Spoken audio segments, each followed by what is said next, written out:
نصيحة MG من عند عم رمضان. الفلفل فما شكون يحبه حلو وفما شكون يعجبه حار، أما الأكيد أنه يفوح الماكلة ويعطيها مطعم. وفي رمضان الفلفل متوفر في السوق وما يغيبش على ليستة القضية متاع الخضرة، لأنه يدخل في تركيبة برشا أطباق. منافعه كثيرة لأنه فيه الفيتامينات A, B, C, E، غني بالحديد والمغنيسيوم والبوتاسيوم، مضاد لنزلات البرد، ويحمي المعدة يقلل من إنتاج الحامض المعوي، يساعد الجسم للتخلص من الشوائب اللي فيه، ويقوي المناعة، يعدل الدم ونسبة السكر، وكذلك يخفض من الكوليسترول الضار في الدم. الكابسايسين هي اللي تعطي للفلفل المطعم الحار اللي فيه. وكي نتحرحروا ما لازمناش نشربوا الماء، أما ناخذوا شوية حليب ولا زيت ولا ناكلوا شوية جبن ولا أي مادة دهنية أخرى.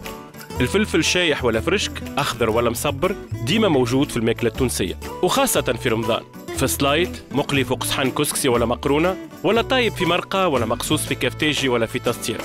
انتي وشهوة الصايم. شهية طيبة، ونتلاقاو غدوة في نصيحة جديدة من عند MG.